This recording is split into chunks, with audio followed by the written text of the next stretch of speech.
Good morning, children. Today I am going to start a new lesson, seventh lesson. Every drop counts. Okay, what is the name of the lesson?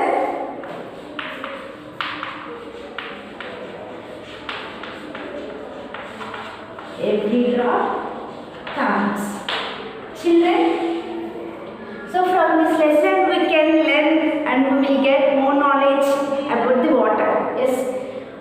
From liquid state, water is a liquid state. We can measure as a drops also, right? Water drop, liquids has a drops. And see here, in this lesson, it's a very important and very important to us.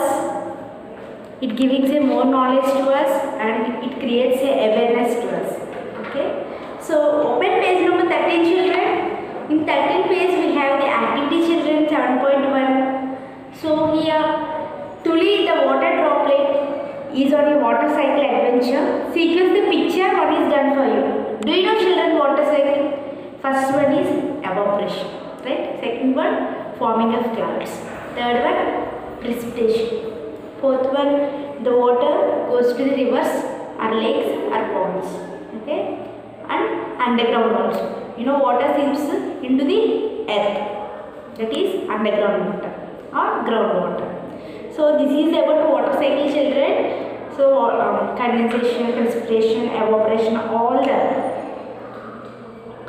the phenomena included in the water cycle. Okay, this is about PEP activities. You have to write number in a given box. Okay, 1, 2, 3, 4, 5. You should complete, children. Next one. When Tuli descends from the clouds to the earth, what is she called? Circle the correct answer. Yes.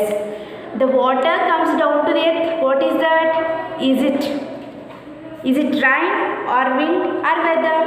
Yeah, rain. Okay, what is that? Rain. So you have to circle rain like this. You have to circle rain like this, children. So you have to circle rain. Now turn the page.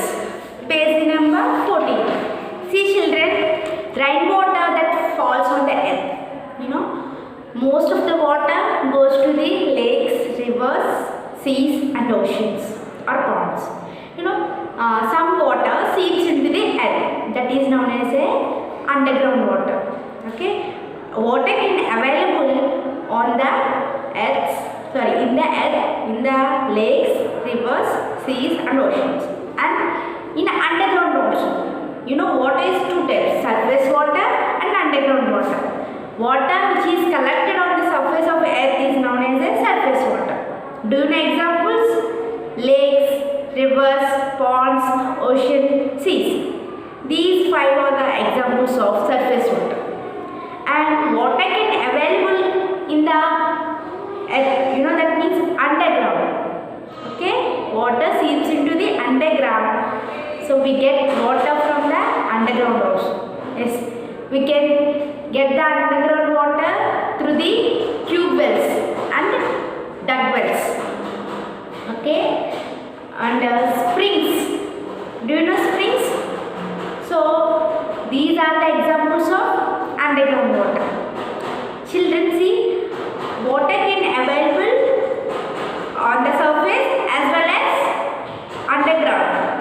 So here on the earth, water we get in a rivers, lakes, ponds, etc. and ocean seas also. But ocean water and seas water we cannot use it for livelihood. That means we can't drink the water. Can we drink salt water? No, we cannot drink that because of it's very salty acid and we cannot drink that, and we cannot use that water in making food, right? So we have to depend on fresh water. That means in the lakes, ponds, rivers, we get fresh water. Water always flowing from one place to another place. Especially in rivers and lakes, water is flowing, right? So every time we get a fresh water. So these are the examples of fresh water, children. So we have so many sources of water, like what we have discussed in that. So surface water and underground water. Coming to the underground water, dug wells and tube wells. Okay, dug wells and tube wells. These are the two examples of underground water. So, underground water, yeah, even nowadays we are using underground water for survive, right? To survive, yeah, from early morning when you wake up from the bed and going to be bed. So going to bed. So these hours. So between these hours, we use it nearly 50 buckets of water per average. Okay, one human being average nearly uses 50 buckets of water. You know. So water. Do you know World Water Day? World Water Day celebrated on 22nd March. Okay, children. So we have to save the water. So here a well. Do you know here in the page number 15 we have the pictures of well, children, a dug well and tube well. Okay. With these two we get underground water. Okay, with these two we get underground water.